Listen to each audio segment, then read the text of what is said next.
ಆದವೋ, ಕನ್ನಡ ತಾಯಿಯ ಹುಟ್ಟವೋ, ಇಂದು ಈ ಚೇತನಿಗೆ ಸೈನಿಕನಾಗಿ ದೇಶ ಸೇವೆ ಮಾಡುವ ಅವಕಾಶ ಸಿಕ್ಕಿದೆ.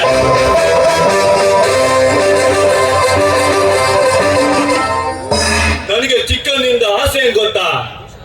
ದೇಶ ಕಾಯೋ ಒಬ್ಬ ಸೈನಿಕನಾಗೋದು.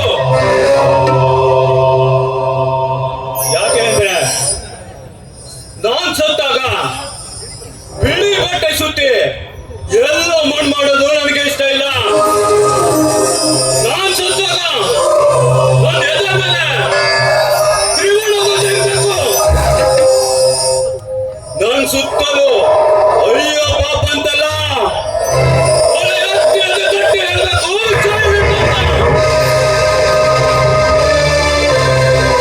ಪುಣ್ಯ ಭೂಮಿಯಲ್ಲಿ ನೆಲೆಸಿದ ಈ ದೇಹ ಯಾವಾಗ ಮಣ್ಣು ಸೇರುತ್ತೋ ಗೊತ್ತಿಲ್ಲ. ಆದ್ರೆ ತನುವಿನಲ್ಲಿ ಉಸಿರಿನ ತನಕ ಭಾರತ ಮಾತೆಯ ರಕ್ಷಣೆ ಮಾಡುವುದೇ ನಮ್ಮಂತ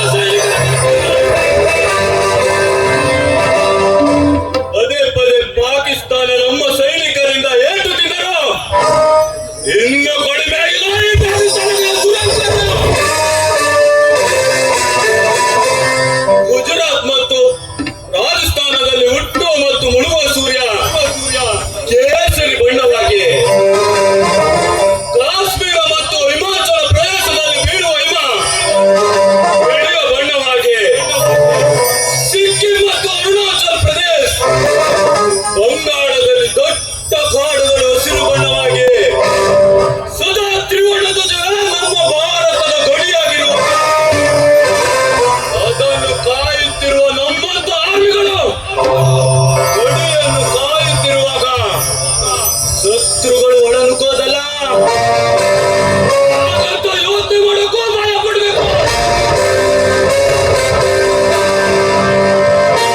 ದೇಶಘಾತುಕರಿಗೆ ಯಾವತ್ತೂ ಕ್ಷಮೆ ಇಲ್ಲ.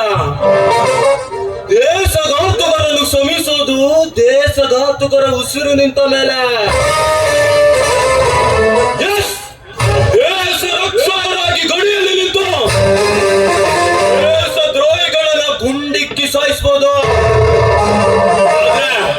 ದೇಶೋದ್ಧಾರ ಮಾಡುತ್ತೇನೆ ನೋಡಿ, ಕಾದಿ ಧರಿಸಿ ಭಗವದ್ಗೀತೆ ಮೇಲೆ ಪ್ರಮಾಣ ಮಾಡಿ ದೇಶನ ಲೂಟಿ ಮಾಡೋ ದೇಶ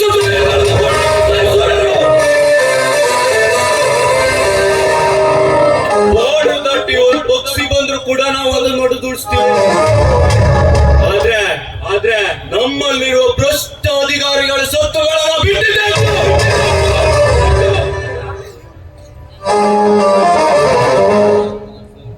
ಇದಕ್ಕೆಲ್ಲ ಕಾರಣ ದುಡ್ಡು, ಲಂಚ, ಸ್ವಾರ್ಥ.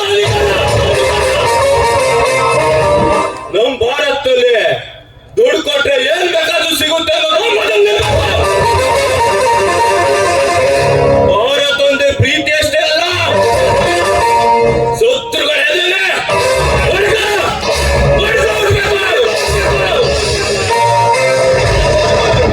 ಆವಾಗಲೇ ದೇಶ ಕಾಯೋ ಸೈನಿಕರಿಗೆ ಆ ಮಾಡೋ ಕೆಲಸ. ಜಾತಿ ಮತ ಭೇದ ಭಾವ ನಿಮಗೆ ಆದ್ರೆ ಸೈನಿಕನ ದೃಷ್ಟಿಯಲ್ಲಿ we are all Indian. ಏ ತಾಯಿ ಭಾರತಾಂಬೆ, ಈ ನಿನ್ನ ಪವಿತ್ರ ನೆಲವನ್ನು ನೀನಾದರೂ ರಕ್ಷಿಸು.